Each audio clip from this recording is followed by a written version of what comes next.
Can Vice President Mike Pence determine the outcome of the election by choosing whether Biden or Trump gets elected? Things are about to get weird.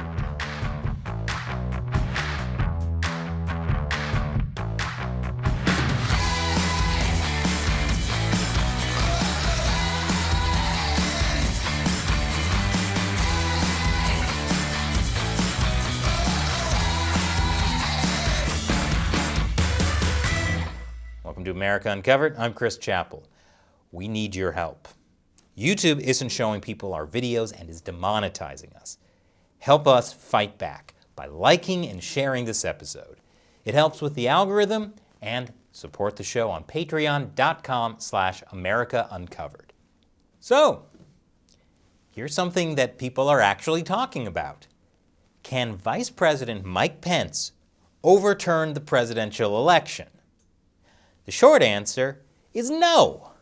But the longer answer is, no? I don't think so. But then again, 2020 has dropped one gigantic weird bomb after another. If 2020 has taught me anything, it's that anything is possible. And also, anything is possible. According to Trump's lawyer, Rudy Giuliani, a weird bomb is about to explode. Starting after Christmas, this is really going to blow up. Here's what's happening right now. Despite ongoing allegations of voter fraud, on December 14th, the Electoral College voted in Joe Biden as the next U.S. president. But wait! Republican electors in 7 states cast dueling votes for Trump. What does that mean? Well, it's a weird bomb. Maybe. As Reuters says, it is theoretically possible for the governor and legislature, each representing a different political party, to submit 2 different election results, leading to so-called dueling slates of electors. But that is not what happened here. These alternate electors that cast votes for Trump were not electors appointed by the state legislatures. These electors were appointed by the Republican Party in those states. What does that mean?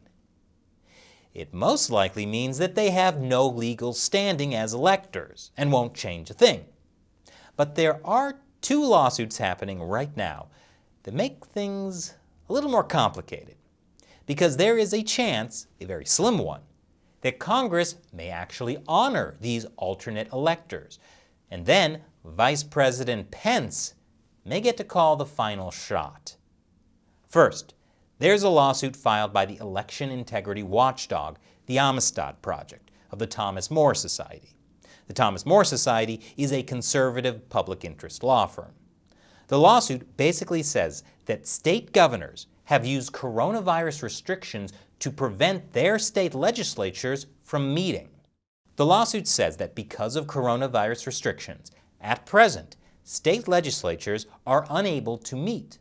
This inability to meet has existed from Election Day and continues through various congressionally set deadlines for the appointment of presidential electors and the counting of presidential elector votes.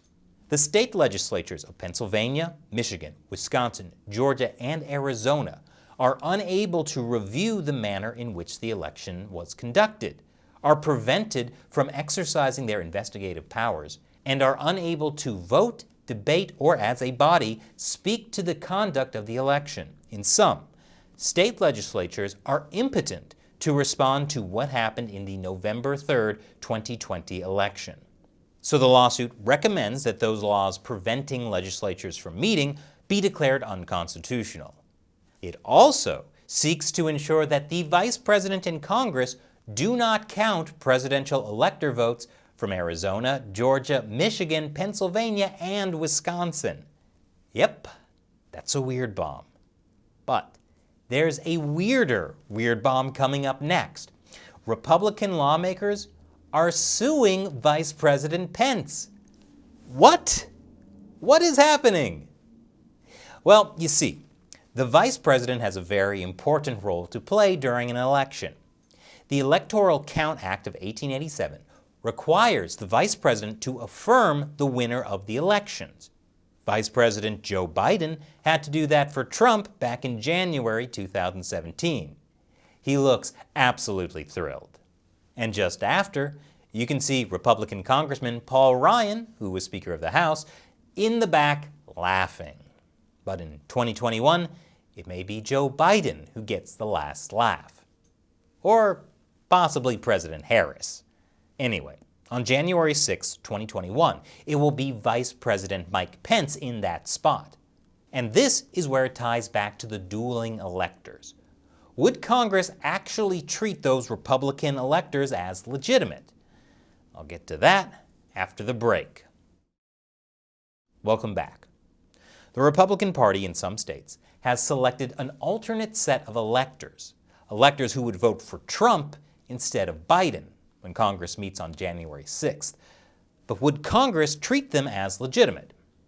Well, all it takes is a single person in the House of Representatives and a single member of the Senate to challenge the official electors. Republican Senate leader Mitch McConnell has been saying, "Don't do it!" But dozens of House Republicans have said they will. And as of this recording, at least one Republican senator, Josh Hawley from Missouri, has said he will object as well. Hawley points out that Democrats have objected to the Electoral College certification before, like back in January 2005 after W. Bush was reelected, and in January 2017 after Trump was elected.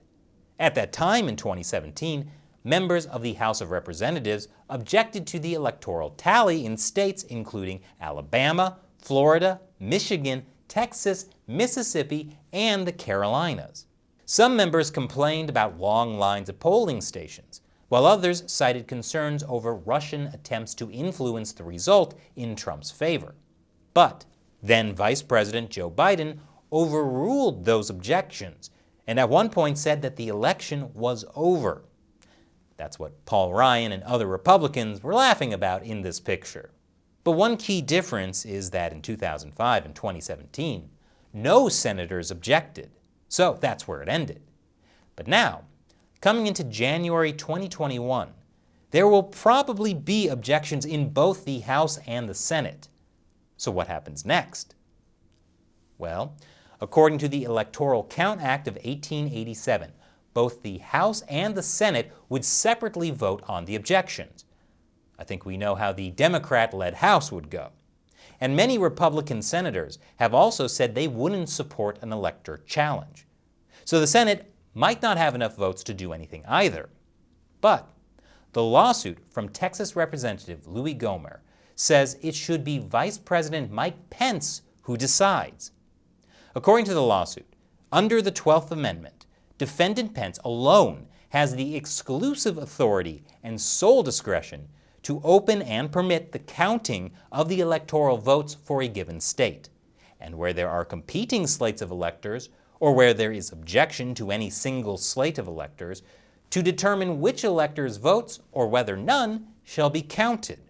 Yes, the plaintiffs are suing Mike Pence in order to give him the power to decide which votes to count. I told you it was a weird bomb. The lawsuit argues the Electoral Count Act is unconstitutional, in part because it takes away that power from the vice president. And FYI, the lawsuit comes before Judge Jeremy Kernodle, a Trump appointee to the U.S. District Court for the Eastern District of Texas. And if the lawsuit is successful, and Pence gets to make the final call about which electors to approve, who do you think he'd pick? Well, it's actually not so clear. It would be a very interesting problem for him. Would Pence help elect Trump, and by extension himself, for 4 more years, but risk alienating mainstream politicians and the media? Or would he facilitate Biden taking office, with hopes that this concession would give him the mainstream support he'd need to run for president himself in a few years, but also risk alienating tens of millions of Trump supporters? I'm going to go with, doesn't anyone care about whether there was voter fraud anymore? Politics are terrible. Of course, it probably won't come to that. Because even in conservative circles, most people expect the lawsuit will fail. But if we've learned anything this year, it's that anything is possible.